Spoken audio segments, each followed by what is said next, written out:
Welcome to achieve it with JoJo. इस video में हम करने वाले हैं एक्सरसाइज 5.8 के क्वेश्चंस जो कि बेस्ड है रॉल्स थ्योरम और मीन वैल्यू थ्योरम पे। रॉल्स थ्योरम क्या थी और मीन वैल्यू थ्योरम क्या थी ये हम पिछली वीडियो में देख चुके थे। अभी ओवरव्यू देखते हैं। रॉल्स थ्योरम क्या कहती थी कि अगर हमारे पास कोई फंक्शन इस तरह से है क्लोज्ड इंटरवल ए बी में और अगर वो इन तीन कंडीशंस को फुलफिल कर रहा है, ठीक है, मतलब कि वो जो फंक्शन गिवन है वो कॉन्टीन्यूअस है, वो डिफरेंशिएबल है और F at A and F at B यानी कि इन दोनों इंटरवल पे उस फंक्शन की वैल्यू इक्वल आ रही है, तो फिर क्या हम कंक्लूड कर सकते हैं कि वहाँ पर कोई ना कोई ऐसा नंबर ज़रूर होगा जहाँ पर फंक्शन का जो डेरिवेटिव है उस पॉइंट पर ज़ीरो होगा। मतलब कि वहाँ पर स्लोप ज़ीरो होगा। मतलब कि वहाँ पर जो लाइन बनेगी ग्राफ में, इस तरह से जो लाइन बनेगी हमारे ग्राफ में वो एक्स एक्सिस के पैरेलल होगी। सी इस तरह से अगर ये कोई कर्व है हमारे पास, ये देख पा रहे होंगे आप, ये कॉन्टिन्यूअस है, ये डिफरेंशिएबल भी है क्योंकि ये कॉन्टिन्यूअस है। तो यहाँ पर कोई ना कोई ऐसा पॉइंट एग्जिस्ट करेगा जहाँ पर हम ऐसा टेंजेंट ड्रॉ कर सकते हैं जिसका स्लोप ज़ीरो होगा, मतलब कि जो कि एक्स एक्सिस के पैरेलल होगा। ये है हमारी रॉल्स थ्योरम। अच्छा, अब एक और चीज़ डिस्कस कर लेते हैं कि कन्वर्स क्या होगा इसका, रॉल्स थ्योरम का। कन्वर्स मतलब उल्टा। उल्टा क्या हो सकता है कि हम यहाँ से शुरू करें, इसको कंडीशन सफिशिएंट कंडीशन माने कि हमारे को कंडीशन चाहिए ही चाहिए, और फिर हम बोलें कि अगर ऐसा है तो फिर ऐसा होगा। अभी तक हम क्या बोल रहे थे कि इफ़ अगर ये तीनों कंडीशन सेटिस्फाइड है हमारी तो हम ये कंक्लूड कर सकते हैं। पर कन्वर्स यानी कि उल्टा कर दें तो उल्टा क्या होगा इसका कि अगर ये कंडीशन सेटिस्फाइड है तो ये तीनों कंडीशंस होनी चाहिए। ठीक है, ये है कन्वर्स जो रॉल्स थ्योरम का है। जो कन्वर्स है वो हर केस में हर फंक्शन के लिए सेटिस्फाई नहीं भी होता है। कुछ फंक्शन के लिए सेटिस्फाई होता है कन्वर्स, कुछ के लिए नहीं होता है। ठीक है, तो देखेंगे अब ये जो क्वेश्चंस है ये इसी पे बेस्ड है, रॉल्स थ्योरम और मीन वैल्यू थ्योरम भी एक बार देख लेते हैं। मीन वैल्यू थ्योरम में कन्वर्स की दो कंडीशंस यूज़ होती है, रॉल्स की जैसी दो कंडीशंस यूज़ होती है। एक फंक्शन कॉन्टिन्यूस होना चाहिए, दूसरा डिफरेंशिएबल होना चाहिए। अच्छा, कॉन्टिन्यूस हमने क्या कहा था कि क्लोज्ड इंटरवल में होगा, मतलब कि वो इंटरवल्स भी हम काउंट करेंगे। ठीक है, जहाँ पर मतलब बाउंड्रीज जो है उसकी वो भी हम काउंट करेंगे, और डिफरेंशिएबल ओपन इंटरवल में होगा। ठीक है, तो वहाँ पर कोई ना कोई ऐसा पॉइंट एग्जिस्ट करेगा जिसका डेरिवेटिव, जिसका स्लोप इस तरह से हम निकाल सकते हैं। ठीक है, ये मीन वैल्यू थ्योरम थी। तो ये ओवरव्यू हो गया, ये बताना बहुत ज़रूरी था आपको। सेकेंड क्वेश्चन करते हैं। फर्स्ट क्वेश्चन और फोर्थ क्वेश्चन हमने पहले ही देख लिए थे, सेकेंड क्वेश्चन करते हैं। इसमें पूछा है examine if the Rolle's theorem is applicable to any of the following functions, can you say something about converse of Rolle's theorem. अब देखो यहाँ पे कन्वर्स भी आ गया, रॉल्स थ्योरम को प्रूफ करने को बोल दिया इसने, और साथ में पूछा कि आप कन्वर्स के बारे में क्या कह सकते हो। फर्स्ट पार्ट में हमारे पास जो फंक्शन दिया है वो है integer of x, greatest integer of x for x किस इंटरवल में, 5 to 9 के इंटरवल में।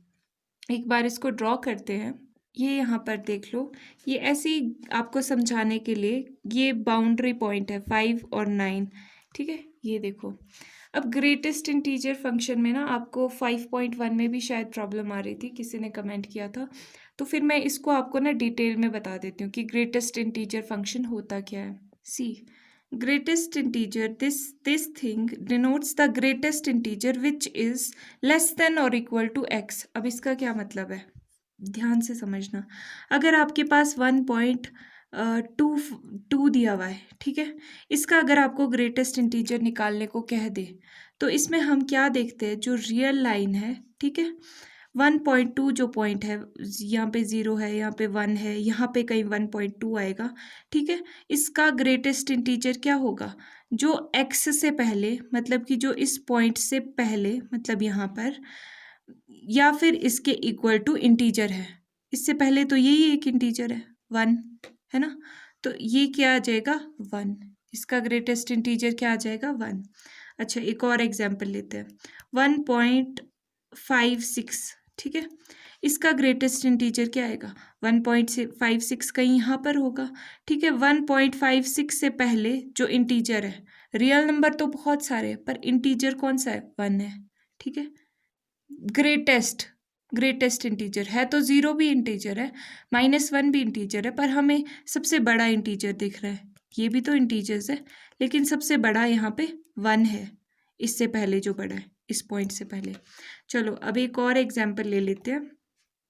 5.9 का ग्रेटेस्ट इंटीजर क्या है? देख पा रहे होंगे आप 5। अब आप यहाँ पे ये भी देख पा रहे होंगे कि ये पॉइंट के बाद की वैल्यूज ना हम इग्नोर कर देते हैं ग्रेटेस्ट इंटीजर निकालते हुए। जस्ट ट्रिक टू रिमेंबर, ठीक है। लेकिन एक्चुअल में इस तरह से ये प्रोसेस हो रही है ग्रेटेस्ट इंटीजर फंक्शन की। तो ये होता है हमारा ग्रेटेस्ट इंटीजर फंक्शन की। अगर हम किसी रियल नंबर का ग्रेटेस्ट इंटीजर निकालना चाहे, किसी रियल वैल्यू का, तो वो आता है जो उससे पहले इस साइड को, ठीक है, रियल लाइन में इस साइड को, जो कि उस पॉइंट से कम हो या उसके इक्वल। इक्वल का क्या मतलब है? अगर यहाँ पे 5 ही दिया होता तो इसका 5 होता ग्रेटेस्ट इंटीजर, क्योंकि ये खुद भी तो एक इंटीजर ही है, ठीक है। यहाँ पर ध्यान से देखना, इस प्लॉट को मैं आज आपको समझाने वाली हूँ, ठीक है। ग्राफिकली हम समझेंगे। यहाँ पर देखो, जब x की वैल्यू, यहाँ पे x मैंने प्लॉट किया है, इस तरफ को x और इस तरफ को किया है fx, मतलब कि ग्रेटेस्ट इंटीजर। जब x की वैल्यू यहाँ पर 5 होगी, ठीक है, 5 होगी तो फंक्शन किसके इक्वल होगा? 5 के इक्वल होगा ग्रेटेस्ट इंटीजर, यहाँ पर समथिंग, ठीक है, ये हमने देखा था। अच्छा, अब अगर 5.6 होगी तो कितना होगा ग्रेटेस्ट इंटीजर? तब भी तो 5 ही होगा। यहाँ से लेस देन दिस क्वांटिटी, जो कि 5 यहाँ पर जैसे आएगी, तो इससे लेस, इससे कम सबसे बड़ा इंटीजर कौन सा है? 5 है, इससे कम सबसे बड़ा इंटीजर। ये तो रियल वैल्यू है ना, रियल नंबर और इंटीजर्स आपको पता है, रियल नंबर्स पॉइंट में होते हैं, इंटीजर्स यहाँ पे 5 होते हैं, डेसिमल के बाद 0 नहीं हो, डेसिमल के बाद कुछ नहीं होता है, ठीक है। तो अब यहाँ पर भी 5 आ रही है, तो मतलब ये कहाँ तक 5 आएगी? 6 तक, ठीक है। 6 पर तो ये 6 हो जाएगी वैल्यू यहाँ पर, इस तरह से। तो यहाँ पर आप देख रहे हो कि 6 इंक्लूड नहीं होगा, ठीक है। 6 यहाँ पर इंक्लूड नहीं हो रहा है, क्योंकि 6 की वैल्यू तो 6 हो जाएगी।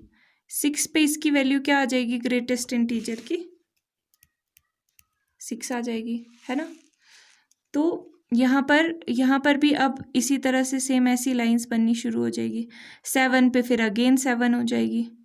यहाँ पे ये ग्राफ जस्ट आपको समझाने के लिए, इतना परफेक्ट नहीं बन रहा है ये, बट ये इस तरह से होगा, ठीक है। यहाँ पर ये क्लोज्ड इंटरवल शो कर रहा है, ये ओपन इंटरवल शो कर रहा है। तो अब आप इसको देख के बताओ कि आपको क्या ये कंटिन्यूअस लग रहा है? नहीं, बिल्कुल नहीं। ये यहाँ पर देखो ब्रेकेज है, टूट गई है यहाँ पर लाइन, यहाँ पर टूट गई है, यहाँ पर टूट गई है, यहाँ पर डिसकॉन्टिन्यूटीज है, मतलब कि ये कॉन्टिन्यूअस तो है नहीं। कॉन्टिन्यूअस नहीं है मतलब कि डिफरेंशिएबल भी नहीं है, ठीक है। तो रॉल्स थ्योरम की जो पहली 2 कंडीशंस है वही सेटिस्फाइड नहीं है, तो तीसरी देखने की झंझट हम क्यों करें। पर चलो हम तीसरी भी देख लेंगे, क्योंकि कंडीशंस तो हमें पूरी चेक करनी है, तभी तो हम ये देख पाएंगे, एग्जामिन करनी है ना पूरी की पूरी रॉल्स थ्योरम। तो हम लिख लेते हैं सी, यहाँ पर मैंने लिख दिया कि this greatest integer is discontinuous at all integers, जो कि हमने यहाँ पर देखा किस किस पे हो रहा है। यहाँ पे इस केस में 6 पॉइंट पे हो रहा है, 7 पे हो रहा है, 8 पे हो रहा है, डिसकॉन्टिन्यूअस हो रहा है ये। तो यहाँ पर मैंने लिख लिया कि fx, ये जो हमारा फंक्शन है, this is discontinuous at all integers between 5 and 9, ठीक है। और फिर एंड एट किस किस पॉइंट पे, ये भी स्पेसिफाई कर दिया कि 6 पे हो रहा है, 7 पे हो रहा है, 8 पे हो रहा है, and hence discontinuous in closed interval 5, 9। ये इस तरह से आगे यहाँ पे लाइन लिखने की क्या ज़रूरत पड़ी? क्योंकि हमारे को रॉल्स थ्योरम को वेरीफाई करना है ना, तो रॉल्स थ्योरम की स्टेटमेंट के हिसाब से लिखनी पड़ेगी चीज़ें। तो उसकी स्टेटमेंट में मैंने आपको पहले भी बताया था कि ये लिखना बहुत ज़रूरी होता है कि ये जो कॉन्टीन्यूअस है या डिसकॉन्टीन्यूअस है ये क्लोज्ड इंटरवल में, और जो डिफरेंशिएबल नहीं है या डिफरेंशिएबल है वो ओपन इंटरवल में। तो यहाँ पे तो डिसकॉन्टीन्यूअस है, मतलब कि डिफरेंशिएबल भी नहीं है या फिर डिराइवेबल भी नहीं है, ठीक है। अब थर्ड कंडीशन क्या थी कि एफ फंक्शन हमारा जो बाउंड्री पॉइंट्स पे था, जो एंड पॉइंट्स पे था, जो इंटरवल के पॉइंट्स यहाँ पे दिए हुए थे स्टार्टिंग और एंडिंग, उस पे इक्वल होना चाहिए। तो अब देखते हैं कि ये फंक्शन इक्वल होगा कि नहीं। इसका मतलब क्या है? इसका मतलब है इंटीजर ऑफ 5। फंक्शन में पुट कर दिया ना x की जगह 5, तो ग्रेटेस्ट इंटीजर 5 का क्या होगा? लेस देन और इक्वल टू 5। 5 खुद एक इंटीजर है, ठीक है। 9 का क्या होगा? 9। तो क्या ये आपको इक्वल दिख रहा है? ये बिल्कुल इक्वल नहीं है। तो ये जो थर्ड कंडीशन थी ये भी सेटिस्फाई नहीं हुई रॉल्स की। अब तीनों कंडीशन सेटिस्फाई नहीं हुई तो हमने लिख दिया कि therefore condition of Rolle's theorem are not satisfied and Rolle's theorem is not applicable in this case in closed interval 5 and 9, ठीक है। अगर ये एप्लीकेबल होती तो क्या होता? तो ये होता कि उसके बीच में, इन दोनों इंटरवल्स के बीच में कोई एक पॉइंट ऐसा होता जहाँ पे इसका जो डेरिवेटिव था वो ज़ीरो होता, ठीक है। ये रॉल्स थ्योरम को हमने चेक कर लिया। पर आगे क्वेश्चन में पूछते हैं ये लोग कि भाई बताओ कि converse of Rolle's theorem true है या नहीं है। कन्वर्स ऑफ रॉल्स थ्योरम भी बतानी है ना, तो चेक करते हैं। कन्वर्स के लिए जो पहली चीज़ थी वो हमें लास्ट से स्टार्ट करनी थी। तो मतलब हमें ये कंडीशन देखनी है कि ये सेटिस्फाई हो रही है। यहाँ पर क्या आना चाहिए कि f dash c, there must be some f dash c जो कि 0 के इक्वल हो, ये एग्जिस्ट करना चाहिए। तो अब बहुत बड़ा सवाल आता है कि आप यहाँ पे इसके लिए मतलब आपको इसका डिफ्रेंसिएशन निकालना पड़ेगा। पर इसका डिफ्रेंसिएशन क्या होता है ये आपको पता है क्या? यहाँ पे देखो डिफ्रेंसिएशन क्या होता है, rate of change of some quantity, है ना। रेट ऑफ चेंज ऑफ किसी क्वांटिटी का रेट ऑफ चेंज ऑफ होता है with respect to anything else. यहाँ पर देख पा रहे होंगे आप इन पॉइंट्स के लिए जो कि इंटीजर पॉइंट्स नहीं है वहाँ पर तो कांस्टेंट रह रही है वैल्यूज़। तो मतलब कि नॉन इंटीजर पॉइंट्स पे जो रियल पॉइंट्स है वहाँ पर जो रेट ऑफ चेंज है वो 0 है, ठीक है। बट यहाँ पर जो पॉइंट है, यहाँ पर ये जो पॉइंट है जो इंटीजर्स है वहाँ पर तो हमारा फंक्शन डिफरेंशिएबल ही नहीं है। वहाँ पर तो हम डिफरेंशिएट ही नहीं कर सकते क्योंकि कॉन्टिन्यूस नहीं है, तो डिफरेंशिएट भी नहीं कर सकते। तो वहाँ पर जो हमारा जो डेरिवेटिव है ये अनडिफाइंड हो जाता है। तो यहाँ पर लिख लोगे ये जो डेरिवेटिव है 0 कब होता है? व्हेन फॉर ऑल, यहाँ पे लिख लो, या फिर फॉर ऑल नॉन इंटीजर्स, मतलब कि रियल नंबर के लिए ये हमारा 0 होता है। एंड अनडिफाइंड फॉर इंटीजर्स, किसके लिए? फॉर ऑल इंटीजर्स, ठीक है। तो ये आपको पता चल चुका है। तो मतलब यहाँ पर 0 हो रहा है ये किसी केस में, रॉल्स थ्योरम का कन्वर्स चाहिए ना, तो ये 0 तो हो रहा है किसी केस में जो इसका डिफरेंशिएशन है। एक पॉइंट ही तो चाहिए, कोई पॉइंट चाहिए जो कि क्लोज्ड इंटरवल में हो, ठीक है। 0 तो हो रहा है। हमारी जो कन्वर्स के लिए कंडीशन है जो हमने उल्टा स्टार्ट करना है, हमने देखना है ये तो हो रहा है। तो इसका मतलब क्या है? यहाँ से हम लिख सकते हैं, या फिर यहाँ पे ऐसे लिख लो, ये सिंस रीज़न दे देना, ये लिख दिया कि there exist this thing for किसके लिए? नॉन इंटीजर्स इन 5 and 9, क्योंकि नॉन इंटीजर्स के लिए था, ठीक है। अब कन्वर्स देख रहे हैं तो ये चीज़ हो गई हमारी। अब हमें चेक करना है कि इफ़, अब ये ऐसे हो गई ना कन्वर्स में, ये इफ़ हो गया और ये देन के ऊपर वाली हो गई, मतलब कि अगर ये ट्रू है तो ये भी ट्रू होनी चाहिए। पर हमारे को पता है कि ना ये कॉन्टीन्यूअस है, ना तो ये कॉन्टीन्यूअस है, ना ये डिफरेंशिएबल है, ना ये चीज़ इक्वल आ रही है, ठीक है। तो देयरफॉर हम लिख देंगे कि since it is not continuous, since this is not continuous, neither continuous nor differentiable, ये लिख दिया मैंने कि there since x is not continuous, greatest integer function is not continuous in closed interval, also not differentiable in this open interval, and this is not equal to this, therefore converse is not true. इसी question के next part में हमसे ये पूछा है, again हमारे पास function greatest integer function दिया हुआ है, पर बाउंड्रीज यहाँ पर चेंज हो गई, मतलब जो इंटरवल है वो हमारा चेंज हो गया है -2 से 2 के बीच में। पर ग्रेटेस्ट फंक्शन की प्रॉपर्टीज़ तो वही है।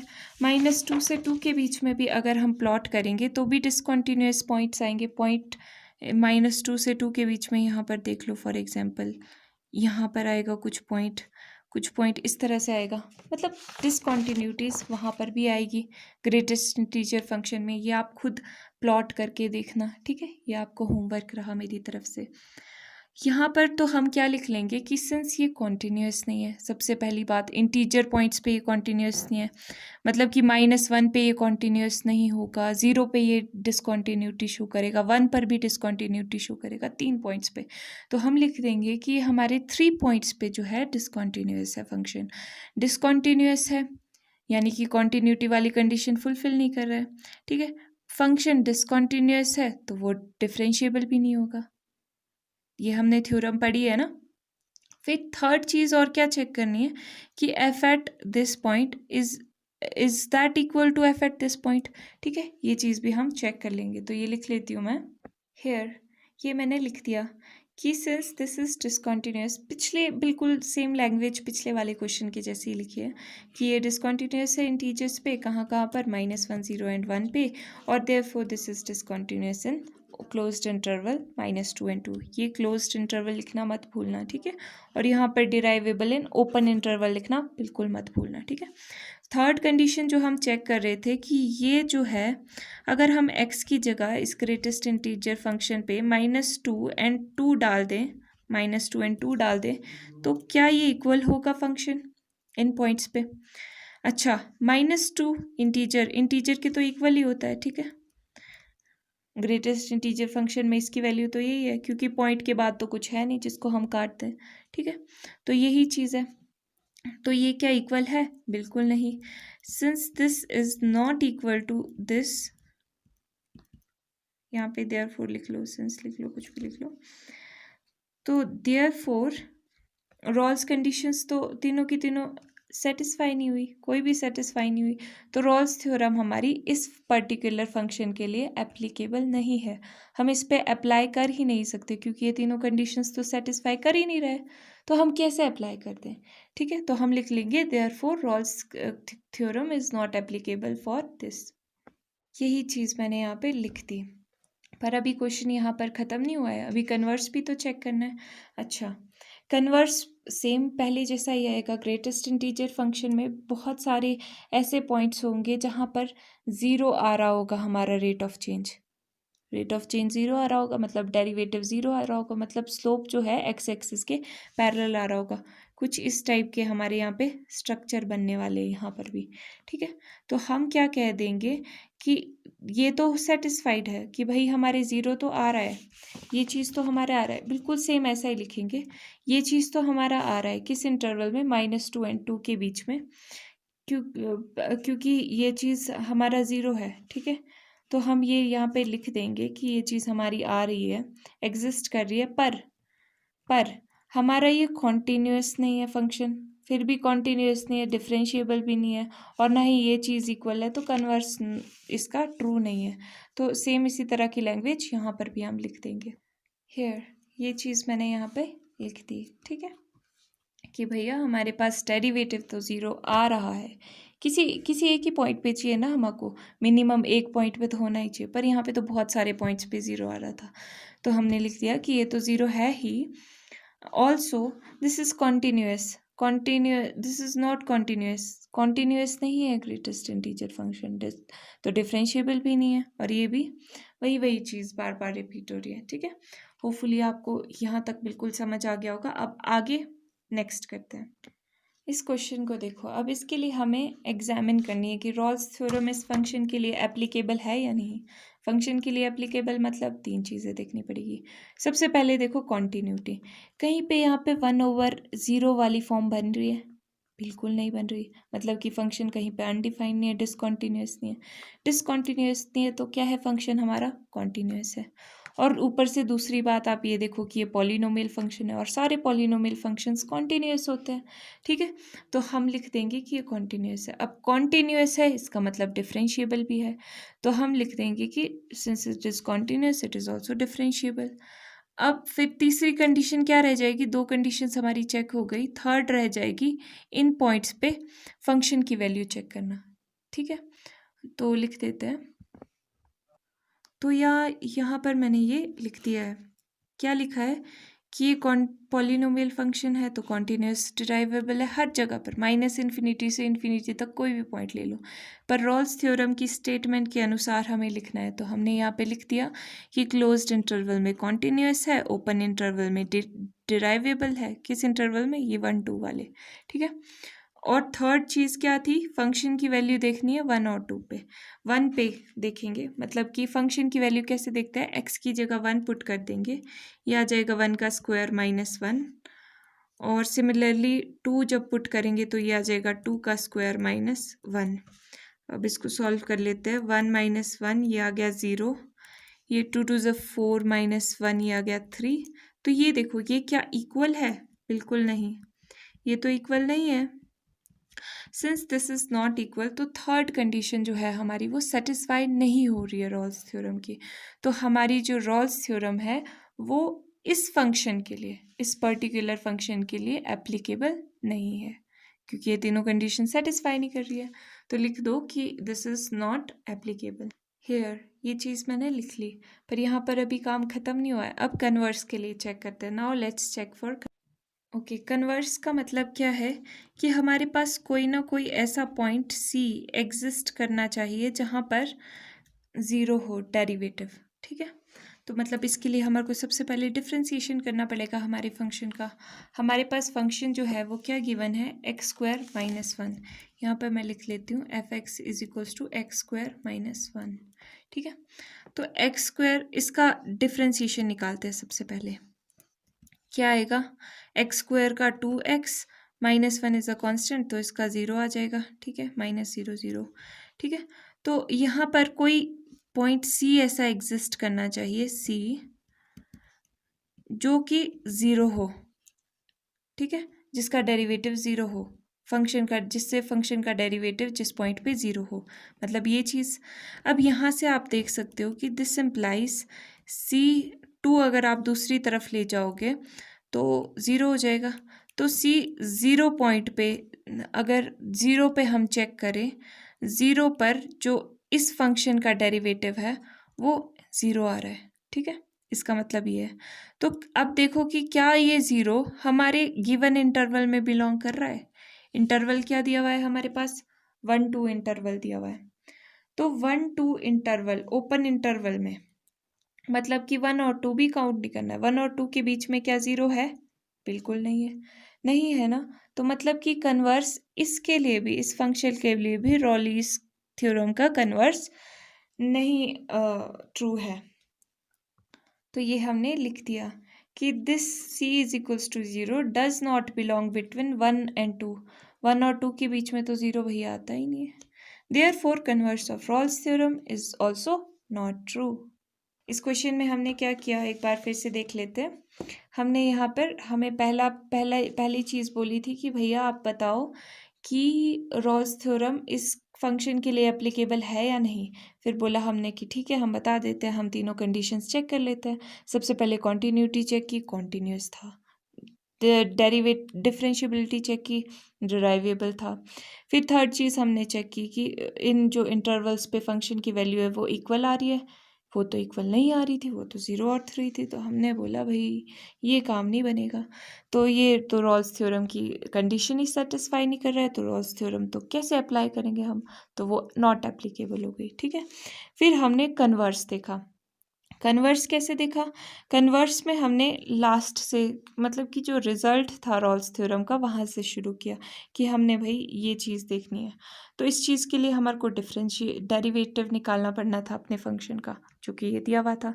तो इस फंक्शन का हमने डिफ्रेंशिएशन निकाला पहले, फिर हमने एक्स को C पुट किया, क्योंकि हमारे को किसी पॉइंट पे निकालना था ना जिस पे 0 हो, ठीक है। तो यहाँ पे चाहे लिख देना नाउ कंसीडर करके। तो सी जब हम 2 को दूसरी तरफ ले गए तो सी क्या आ गया, हमारे पास 0 आ गया। फिर हमने चेक किया कि भाई इस पॉइंट पे जो है हमारा जो डेरिवेटिव है वो 0 हो रहा है, मतलब कि इस 0 पर हमारा जो स्लोप है वो पैरेलल है किसके, एक्स एक्सिस के। तो क्या ये पॉइंट हमारा बिलोंग कर रहा है इंटरवल में 1 और 2 के, 1 और 2 के बीच में? तो 0 आता ही नहीं है, नहीं आता। तो मतलब कि ये चीज़ तो भैया कुछ गड़बड़ हो गई। तो हमने लिख लिया कि therefore converse of Rolle's theorem is also not true for the given function. अब क्वेश्चन नंबर 3 देखो, इसको ध्यान से समझना। If f is this is a differentiable function, ये जो हमारे पास फंक्शन दिया है ना, ये हमारा डिफरेंशिएबल फंक्शन है, ठीक है। And if function F dash does not vanish anywhere, ये हमारे पास कंडीशन दी हुई है कि जो हमारा डेरिवेटिव है वो कहीं पे भी वैनिश नहीं हो रहा है। वैनिश का मतलब कहीं पे भी ख़त्म नहीं हो रहा है, ज़ीरो नहीं हो रहा है, ठीक है। देन प्रूव दैट, हमारे को क्या प्रूफ करना है, मेन क्वेश्चन ये है, ये हमें प्रूफ करना है कि एफ एट -5 फंक्शन की वैल्यू -5 पे इक्वल नहीं है फंक्शन की वैल्यू 5 पे, ठीक है। जो फंक्शन की वैल्यू 5 पर हमारी आ रही है और जो -5 पे आ रही है वो सेम नहीं आ रही है, ठीक है। ये हमारे को प्रूफ करना है। तो अब इस फंक्शन को आप ध्यान से देखो। अब इसमें कोई x² + 1 तो है नहीं, जैसे पहले क्वेश्चंस में हमारे पास दिया था कि हम इसमें -5 पुट कर लें और हम देख लें कि फंक्शन की वैल्यू इक्वल है या नहीं। तो हमारे को कुछ हट के सोचना पड़ेगा, ठीक है। तो हमने क्या सोचा कि ये देखो, ये कुछ रॉल्स थ्योरम की हमको याद दिला रहा है। डिफरेंशिएबल फंक्शन है, तो डिफरेंशिएबल फंक्शन है तो मतलब कॉन्टिन्यूस भी है। जहाँ पे जो फंक्शन कॉन्टिन्यूस होता है वो डिफरेंशिएबल भी होता है, जो डिफरेंशिएबल होता है वो कॉन्टिन्यूस भी होता है, ठीक है। तो हम रॉल्स थ्योरम की पहली 2 कंडीशन तो सेटिस्फाई हो रही है, तो ये तीसरी कंडीशन जैसा दिख रहा है। तो अगर हम मान ले कि ये चीज़ इक्वल है, अगर हम मान ले कि ये दोनों चीज़ें इक्वल है तो क्या होना चाहिए, रॉल्स कंडीशन तो सेटिस्फाई हो जाएगी। तो वहाँ पर कोई एक ऐसा पॉइंट एग्जिस्ट करना चाहिए जहाँ पे उसका डेरिवेटिव 0 हो जाए। देखो करते हैं, ये चीज़ लिखते हैं हेयर। यहाँ पर मैंने लिख दिया कि अगर पॉसिबल है तो हम ये चीज़ एज्यूम कर लेते हैं, ठीक है। अगर ये चीज़ हमने एज्यूम कर लिया है तो फर्स्ट और सेकंड इक्वेशन से, फर्स्ट इक्वेशन क्या कह रही थी कि डिफरेंशिएबल है, कॉन्टीन्यूअस है, ठीक है। इन ये जो डिफरेंशिएबल है हमारा वो ओपन इंटरवल में डिफरेंशिएबल है और कॉन्टीन्यूअस क्लोज्ड इंटरवल में है। साथ में ये फंक्शन की वैल्यू बाउंड्री पॉइंट्स पे या इंटरवल के पॉइंट्स पे जिस पे हमने चेक करनी है वो इक्वल आ रही है, ठीक है। तो रॉल्स थ्योरम की तो तीनों कंडीशन सेटिस्फाई है। तो वहाँ पर क्या होना चाहिए कि देयर मस्ट एग्जिस्ट एटलीस्ट, कम से कम एक पॉइंट ऐसा होना चाहिए ना उस इंटरवल के बीच में, -5 से 5 के बीच में, कि एफ डैश मतलब कि डेरिवेटिव जो है फंक्शन का वो उस पर्टिकुलर पॉइंट पे 0 आ जाए। यानी कि एफ डैश एट x 0 होना ही चाहिए कहीं पे। इसका मतलब क्या हो रहा है कि डेरिवेटिव वैनिश हो रहा है, ठीक है। डेरिवेटिव वैनिश हो रहा है, 0 हो रहा है ना डेरिवेटिव। हम इसको क्या लिख सकते हैं, this implies f dash x vanishes. पर अगर आप यहाँ पर देखो, यहाँ पे लिख लो for at least one value, for at least one point in open interval कहाँ से, -5 से 5 के बीच में, क्योंकि यही तो हमारे पास दिया है, ओपन इंटरवल है ना। ओपन इंटरवल रॉल्स थ्योरम की कंडीशन से ओपन इंटरवल है, इंटरवल तो हमारे पास गिवन है, ठीक है। बट अब अगर आपको याद हो तो हमने क्या कहा था कि हमारे पास कंडीशन दी हुई है, if F dash x does not vanish anywhere, ये कहीं पे हमारे पास वैनिश नहीं होना चाहिए। पर यहाँ पर तो हमारा वैनिश हो रहा है, तो इसका मतलब क्या है, एक कॉन्ट्रडिक्शन हो गई, हो गई कि भाई ये तो बात ही नहीं मान रहा है, ये तो मान ही नहीं रहा है इस कंडीशन को, तो यहाँ पे कॉन्ट्राडिक्शन क्रिएट हो गई। कॉन्ट्राडिक्शन है मतलब कि हमारा रिजल्ट सही नहीं आ रहा है। इसका मतलब क्या है कि हमारी अजम्पशन कहीं ना कहीं गलत होगी, तब हमारे पास रिजल्ट सही नहीं आ रहा। तो अजम्पशन तो हमने एक ही ली थी, और वो क्या ली थी कि ये चीज़ें इक्वल है। इसका मतलब क्या है, इसका मतलब क्या है कि हमारी अजम्पशन गलत है। गलत क्या हो, गलत से ये क्या प्रूफ कर देता है कि ये चीज़ इसके इक्वल नहीं हो सकती है। तो हमने ये प्रूफ कर दिया है।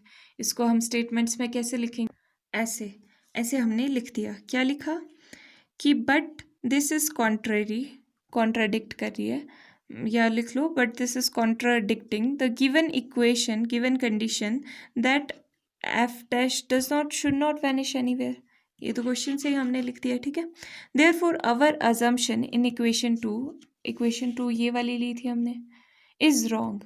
ये जो हमारी अजम्पशन है ये रॉन्ग है। दैट इज, यहाँ पे लिख लिया, that is this is wrong. तो ये क्या इम्प्लाई कर रहा है साफ साफ, अगर ये रॉन्ग है तो करेक्ट तो एक ही पॉसिबिलिटी है कि ये नॉट इक्वल टू हो, ठीक है। इक्वल टू नहीं है तो नॉट इक्वल टू ही होगा ना। तो ये हमने प्रूफ कर दिया। अच्छा, अब एक बार फिर से देख लो हमने क्या किया। हमारे क्वेश्चन में क्या पूछा था कि हमें ये चीज़ प्रूफ करनी थी, ठीक है। तो हमारे पास कोई ऐसा फंक्शन नहीं दिया था कि x² + 1 करके दिया हो कि हम उसमें पुट कर दे और देख ले। तो हमने अपना दिमाग लगाया और हमने सोचा कि क्यों ना रॉल्स थ्योरम का प्रयोग किया जाए। तो हमारे पास डिफरेंशिएबल तो था ही फंक्शन, डिफरेंशिएबल था मतलब कॉन्टीन्यूअस भी था, ठीक है। तो दो कंडीशंस तो ऑलरेडी सेटिस्फाई हो रही थी रॉल्स थ्योरम की, और थर्ड कंडीशन हमने अपने से मान ली कि ये भी ट्रू है। तो हमने इसका जब कॉन्सिक्वेंस देखा कि ये इसका कॉन्सिक्वेंस आ रहा है, ये इसका फाइनल रिजल्ट आता है रॉल्स थ्योरम का, ये आ रहा था कि f' जो है वो ज़ीरो हो रहा था, वो वैनिश हो रहा था। जबकि क्वेश्चन में साफ साफ लिखा था कि f' कहीं पे भी ज़ीरो नहीं हो रहा है, कहीं पे भी वैनिश नहीं हो रहा है।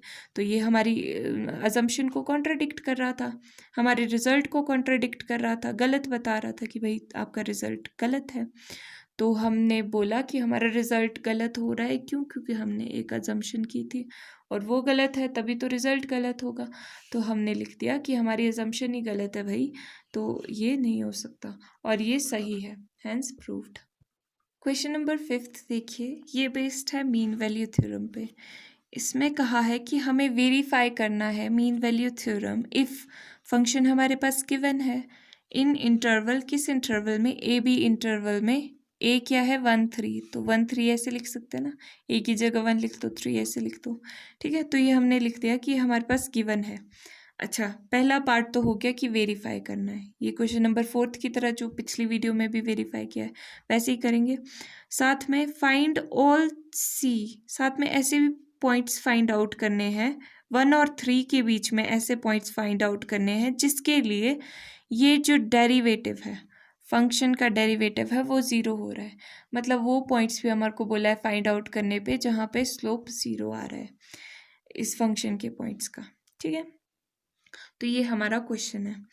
फर्स्ट फंक्शन, अब मीन वैल्यू थ्योरम की दो कंडीशंस है, अगर वो दो कंडीशन सेटिस्फाई है तो उसका कॉन्सिक्वेंस है।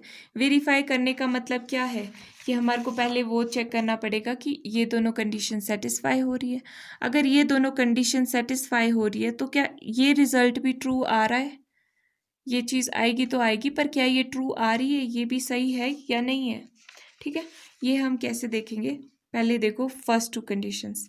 यहाँ पर देखो ये हमारे पास फंक्शन है, कहीं पे 1/0 की फॉर्म बन रही है, नहीं बन रही है, मतलब कि ये अनडिफाइंड कहीं पे नहीं हो रहा है, डिसकॉन्टीन्यूअस कहीं पे नहीं हो रहा है। तो हमारा फंक्शन क्या है, कॉन्टीन्यूअस है। कॉन्टीन्यूअस है मतलब कि डिफरेंशिएबल भी है, तो पहली दो कंडीशंस तो यहीं पे फुलफिल हो गई। और आप देख सकते हैं कि ये पॉलिनोमियल फंक्शन भी है, पॉलिनोमियल तो कंटिन्यूअस फंक्शंस होते हैं। तो ये हम लिख देंगे कि ये पॉलिनोमियल है तो हमें पता है कि कॉन्टिन्यूअस है। हियर ये मैंने लिख दिया, क्या लिखा कि ये पॉलिनोमियल फंक्शन है तो ये कॉन्टिन्यूअस है क्लोज्ड इंटरवल में, और डिफरेंशिएबल है ओपन इंटरवल में। तो अब दोनों की दोनों कंडीशंस हमारी मीन वैल्यू थ्योरम की सेटिस्फाई हो चुकी है। अब बैक एंड में आपने क्या करना है, रफ पे ना, रफ नोटबुक पे, रफ साइड पे पेपर की ये लिख लेना है, ताकि आपको कन्फ्यूजन ना हो कि आपको क्या करना है अब आगे। अब आगे आपको ये चीज़ वेरीफाई करनी है। इसके लिए आपको क्या क्या ज़रूरत पड़ने वाली है, F' की ज़रूरत पड़ेगी, F@B की ज़रूरत पड़ेगी, F@A की ज़रूरत पड़ेगी, B और A तो हमारे पास पहले ही है। तो पहले हम ये सारी चीज़ें फाइंड आउट कर देते हैं। सबसे पहले यहाँ से शुरू करते हैं। तो यहाँ पर लिख लो फ्रॉम इक्वेशन 1 से हम सीधा डिफरेंशिएट कर लेते हैं। इक्वेशन 1 में हमारे पास दिया हुआ है ना, तो इससे F' निकाल लेते हैं, मतलब कि डिफरेंशिएशन इस फंक्शन का विद रिस्पेक्ट टू किसके होगा, x के होगा, क्योंकि x का फंक्शन है ना। तो x³ का डिफरेंशिएशन होता है 3x² माइनस x² का डिफरेंशिएशन होता है 2x माइनस 3x का differentiation with respect to x is 1, तो ये आ गया 3x² माइनस 10x माइनस 3। ठीक है, अब पॉइंट पुट करना है सी पे चाहिए ना, तो put x equal to c, x की जगह पर c डाल दिया, 3c² माइनस 10c माइनस 3। चलो एक काम हमारा हो गया, इसको कोई इक्वेशन का नाम दे देते हैं। अब F@B देखते हैं। नाउ F@B साथ साथ में F@A भी देख लेते हैं, एंड F@A क्या आ रहा है, F@B ठीक है। F@B मतलब कि इस B क्या है हमारे पास 3 है, तो हमारे पास F@3 बोल रहा है, और A क्या है हमारे पास 1 है, तो F@1 बोल रहा है। फंक्शन यहाँ पे मैं लिख देती हूँ ताकि आपको आसानी रहे, x³ minus 5x² minus 3x है, ये हमारे पास फंक्शन है, ये रफ पे लिख दिया मैंने। ठीक है, यहाँ पर क्या पुट करना है हमको, F@3 देखना है, मतलब x की जगह जब हम 3 पुट करेंगे तो क्या आएगा, 3 का क्यूब माइनस 5x² है ना, तो 5 इंटू 3 का स्क्वायर माइनस 3x है, तो 3 इंटू एक्स की जगह पर 3 पुट कर दिया। ठीक है, अब इसको इवेल्युएट करते हैं, 3 3 9 माइनस 3 3 अगेन 3 3 9 एंड क्यूब है ना, तो 27 आएगा। 5 into 3 3 9 minus 3 3 9, 27 minus 5 9s are this and this equal to, अब इसको सॉल्व कर लो, ये आ गया -27। देन F@1, अब 1 पे कैसे देखेंगे, x की जगह पे 1 पुट कर दो, 1 का क्यूब माइनस 5, 1 का स्क्वायर माइनस 3 इंटू 1, ये आ गया 1 माइनस 5 माइनस 3, ये आ गया 1 माइनस 8, ये आ गया -7। ठीक है, अब हमारे पास सारी की सारी चीज़ें आ चुकी है, ये हमने निकाल दिया यहाँ पर, ये हमने निकाल दिया है, ये भी हमने निकाल दिया है। अब इसको पुट कर देते हैं, तो लिख लेंगे putting these values in conclusion of mean value theorem, that is this thing. अब यहाँ पर पुट कर दो, ये आ जाएगा 3c² minus 10c minus 3 equal to F@B था -27 माइनस F@A है -7, माइनस माइनस प्लस हो गया, over B minus A, B क्या था हमारे पास क्वेश्चन में 3 था, माइनस A इज 1, 3 माइनस 1, ये अगर हम सॉल्व करें तो यहाँ पे -20 ओवर 2, ये आ जाएगा -10। ओके, अब इसको सॉल्व करते हैं, -10 को दूसरी तरफ ले जाएंगे तो ये आ जाएगा 3c² minus 10c minus 3 plus हो जाएगा 10 इस तरफ आने के बाद, तो ये आ जाएगा, दिस इम्प्लाइज, ये तो वैसा ही रहेगा, ये आ जाएगा 3c² minus 10c plus 7 equal to 0। अब इसको आगे सॉल्व करो इक्वेशन को, देखो फैक्टर्स बन रहे हैं शायद, 3 7 21, 21। अब यहाँ पे कुछ ऐसा देखो कि 21 का मल्टीपल, हाँ 7 और 3 तो -10 हो जाएगा, तो इसको करते हैं फैक्टर, ये मैंने लिख दिया नेक्स्ट पेज पे, 3c² minus 7c minus 3c plus 7 equal to 0, -7 minus 3 10 होता है ना, ओके, तो अब कॉमन लेते हैं, क्या लेंगे, इसको रीअरेंज कर दो, -3c यहाँ पर लिख लो, 7c + 7 = 0। 3c यहाँ से कॉमन आ जाएगा, अंदर बच जाएगा 3 - 1 माइनस प्लस 7 कॉमन ले लेते हैं, यहाँ पर से क्या बच जाएगा, c माइनस भी बाहर कॉमन ले लेते हैं क्योंकि अंदर माइनस चाहिए हमें, इसके कॉरस्पॉन्डिंग चाहिए होता है ना, ठीक है। तो यहाँ से आ जाएगा 3c - 7 एंड c - 1। जब यहाँ से c - 1 कॉमन ले लेंगे तो क्या बच जाएगा, 3c - 7। तो अब इसको अलग अलग से इवेल्युएट कर लेते हैं, =0 एंड c - 1 = 0। 3c आ जाएगा 7, c आ जाएगा 7/3, एक वैल्यू आ गई c की, एंड यहाँ से आ जाएगी c = -1, दूसरी तरफ जाके +1 हो जाएगा। अब हमको देखना है कि क्या ये वैल्यूज़ जो c की है वो बिलोंग कर रही है किससे, इस इंटरवल से, 1 और 3 के इंटरवल से। 1 और 3 से क्या ये बिलोंग कर रही है, इन दोनों के बीच में आ रही है ये वैल्यूज़। 1 ओपन इंटरवल है यहाँ पर, अगर ये क्लोज्ड होता तो 1 कंसीडर हो जाती, तो ये तो भाई नहीं आ रही है। 7/3, 7/3 अप्रोक्सीमेट कितना हुआ, 3 2 6 पॉइंट समथिंग, मतलब ये वैल्यू हमारी आ रही है 2 पॉइंट समथिंग आएगा ये, है ना। तो 2 पॉइंट जितना भी है वो हमारा इसके बीच में आएगा ही आएगा, ठीक है। तो देयरफॉर हम लिख सकते हैं कि c = 1 does not belong to 1/3 but c = 7/3 belongs to 1-3 interval, this interval. Therefore mean value theorem क्या हो गई हमारी, वेरीफाई हो गई। क्यों, अब आप बोलोगे कि ये तो आया नहीं, हमारे को सिर्फ और सिर्फ एक पॉइंट कोई ऐसा चाहिए, कोई एक पॉइंट ऐसा चाहिए कि जहाँ पर ये थ्योरम वेरीफाई हो जाए, ठीक है। वहाँ पर एटलीस्ट एक पॉइंट ऐसा होना चाहिए जहाँ पर स्लोप 0 हो, तो वो हमारा आ गया ये पॉइंट, ठीक है। तो हम लिख लेंगे therefore mean value theorem is verified.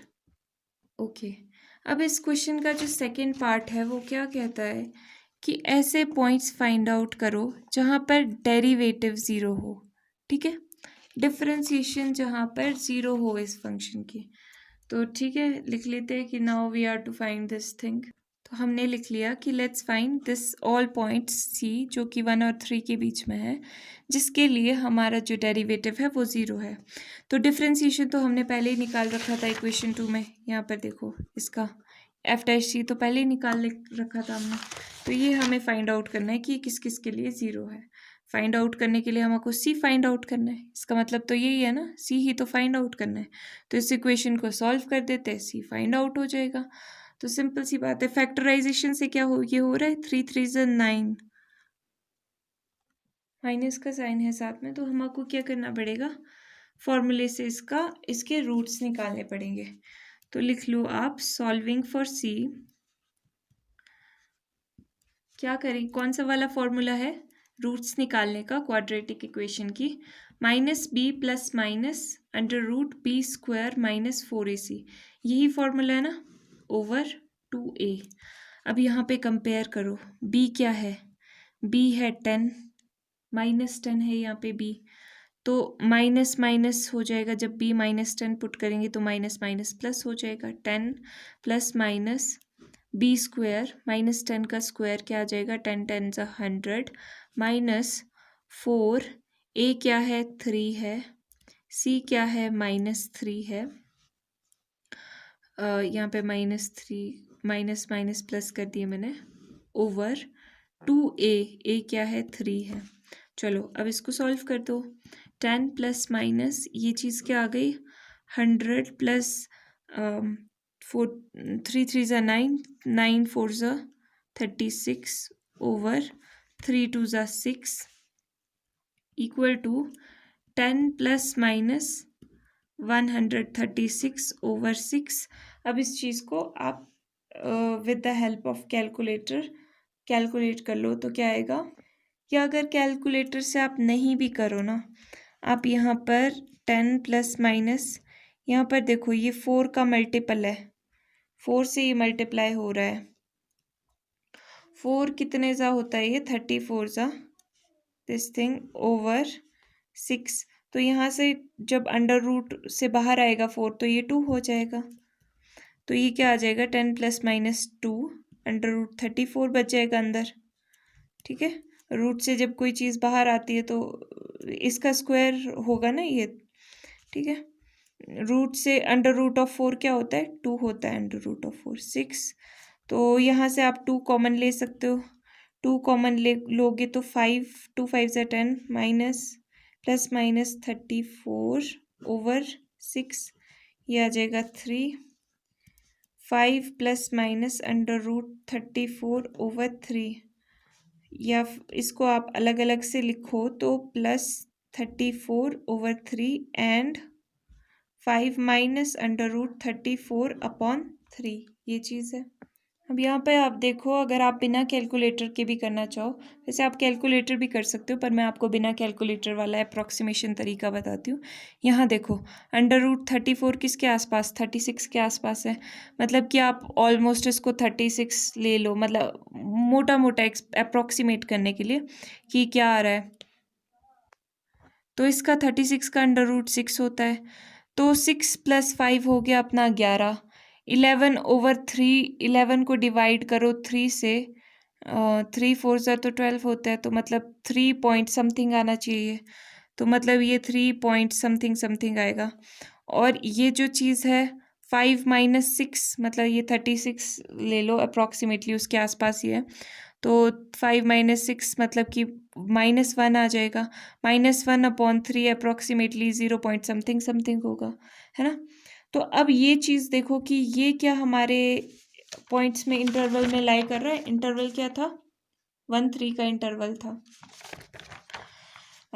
ये 1 3 के इंटरवल में बिलोंग नहीं कर रहा है, क्योंकि ये तो 3 से बड़ा आ रहा है, 3 पॉइंट समथिंग समथिंग। आप एक्चुअली में कैलकुलेटर से भी करोगे तो भी पता चल जाएगा आपको। और ये भी बिलोंग नहीं कर रहा है किससे, 1 3 से। ठीक है, तो देयरफॉर हमारे को कोई पॉइंट नहीं मिला है ऐसा जिसके लिए डेरिवेटिव हमारा 0 हो। ये कंक्लूड कर देना। ओके, क्वेश्चन नंबर 6 में हमारे पास दिया है, examine the applicability of mean value theorem for all the 3 functions given in exercise question 2। Question number 2 में जो हमारे पास क्वेश्चंस दिए थे ना, ये जो तीनों दिए थे, इसके लिए हमारे को अब एप्लीकेबिलिटी किसकी चेक करनी है, मीन वैल्यू थ्योरम की। उधर रॉल्स थ्योरम की थी, इधर मीन वैल्यू थ्योरम की। अब रॉल्स थ्योरम और मीन वैल्यू थ्योरम में पहली 2 कंडीशंस कॉमन है। ठीक है, डिफरेंशिएबल होना चाहिए मीन वैल्यू थ्योरम के लिए और कॉन्टिन्यूस होना चाहिए। सबसे पहली कंडीशंस तो 2 यही है। तो अब ग्रेटेस्ट इंटीजर फंक्शन तो हमारा डिसकॉन्टिन्यूस फंक्शन है, जो कि हमने यहाँ पे प्रूफ भी किया था। ये देखो, ये हमारा फर्स्ट पार्ट था, इसमें हमने प्रूफ किया था कि ये डिसकॉन्टिन्यूस है। सेम यही लैंग्वेज आपने यूज़ करनी है, कहाँ तक, यहाँ तक, कि ये हमारा डिसकॉन्टिन्यूस है और डिराइवेबल नहीं है ओपन इंटरवल में। तो कंडीशन हमारी सेटिस्फाई नहीं कर रही है और इसलिए हमारी जो है मीन वैल्यू थ्योरम एप्लीकेबल नहीं है। ठीक है, ये बहुत ही छोटा सा हो गया। ठीक है, फर्स्ट के लिए। अब सेकंड के लिए, जो सेकंड क्वेश्चन था वो भी यही है, इंटीजर ग्रेटेस्ट इंटीजर का, इसके लिए भी हमने देखा था। ठीक है, अब सेकंड ये पार्ट आपने नहीं लिखना है, क्योंकि ये तो रॉल्स थ्योरम के लिए थर्ड कंडीशन चेक करते हैं। इसके लिए हमारे पास डिसकॉन्टिन्यूस था। ठीक है, और क्योंकि जो हमारा ग्रेटेस्ट इंटीजर फंक्शन है वो कॉन्टिन्यूस तो होता ही नहीं है, कॉन्टिन्यूस नहीं है तो डिफरेंशिएबल भी नहीं है। तो ये हमने लिख देना है और लिखना है कि since these two conditions are not satisfied, therefore Lagrange's mean value theorem या mean value theorem is not applicable for second one too। ठीक है, अब थर्ड क्वेश्चन के लिए, जो थर्ड पार्ट है इसका, उसके लिए क्या आया था हमारे पास, उसके लिए कुछ डिफरेंट आया था। उसके लिए हमारे पास ये कॉन्टिन्यूस आया था और डेरिवेबल आया था, मतलब डिफरेंशिएबल आया था। लेकिन थर्ड कंडीशन रॉल्स थ्योरम की सेटिस्फाइड नहीं थी। पर हमको रॉल्स नहीं करनी है, अब लैग्रेंज मीन वैल्यू थ्योरम करनी है। ठीक है, तो मीन वैल्यू थ्योरम के लिए हमारे पास फर्स्ट जो 2 कंडीशंस है वो तो सेटिस्फाइड है। अब हम आगे प्रोसीड कर सकते हैं, ठीक है। पर यहाँ पे हमको प्रोसीड वेरीफाई करने को नहीं कहा गया है, सिर्फ हमको ये पूछा गया है कि एप्लीकेबल है या नहीं है। तो हम लिख देंगे कि सिंस ये दोनों कंडीशंस सेटिस्फाइड है तो ये एप्लीकेबल भी है। ओके, पर एग्जामिनेशन पॉइंट ऑफ व्यू से आप इसको अप्लाई भी कर दोगे, ठीक है। देखो यहाँ पे हमने बता दिया कि ये एप्लीकेबल है, तो हम यहाँ पे अब अप्लाई करके देखेंगे कि क्या कोई पॉइंट सी ऐसा एग्जिस्ट कर रहा है, तो वेरीफाई भी कर ही देते हैं हम साथ साथ में। तो एफ एट बी, बी मतलब कि इंटरवल क्या है, 1 और 2 है, तो बी है हमारे पास 2 माइनस एफ एट ए, ए क्या है हमारे पास 1 है, ओवर 2 माइनस 1, ठीक है। अब एफ एट, ये यहाँ पे मैं डायरेक्टली लिख रही हूँ, एफ एट 2 मतलब कि 2 पुट कर दो एक्स की जगह पर, एक्स की जगह पर 2 पुट करना है, इसका मतलब यही है, एक्स स्क्वायर माइनस 1 है फंक्शन दिया हुआ। यहाँ पर 2 2 ज़ा 4, 4 माइनस 1, 2 2 ज़ा 4 माइनस 1 इज 3, एफ एट 2 पे 3 आ गया, माइनस एफ एट 1 पे क्या आ जाएगा, 1 पे देखे तो 1 का स्क्वायर इज 1 माइनस 1, ये 0 आ गया, ओवर 2 माइनस 1 इज 1, ये आ गया 3। तो क्या 3 एग्जिस्ट कर रहा है बिटवीन 1 एंड 2? नहीं कर रहा है, बट हमने यहाँ पे ये चीज़ तो पुट ही नहीं की। एफ डैश सी, इसका डेरिवेटिव क्या होगा, एक्स स्क्वायर माइनस 1 का डेरिवेटिव क्या होगा, 2x माइनस 1 का 0 होगा। ये देखो ऐसी मिस्टेक नहीं करनी है आपने, ठीक है। और यहाँ पे हमने क्या पुट कर देना था, c पुट कर देना था x की जगह पे, तो 2c, ये 2c आ रहा है, 2c आया ये, ठीक है। तो अब c क्या है, c आ जाएगा, 2 को दूसरी तरफ ले जाओ, 3/2। अब ये देखो ये बिलोंग कर रहा है क्या, 3/2 कैंसिल कर दोगे तो 2 1 ज़ा 1 पॉइंट समथिंग आएगा, ठीक है। 1 पॉइंट समथिंग तो बिलोंग कर रहा है 1 और 2 में, ठीक है। तो ये हमारा हो गया वेरीफाइड, हैंस वेरीफाई भी कर लिया हमने साथ में, hence mean value theorem for this function is verified.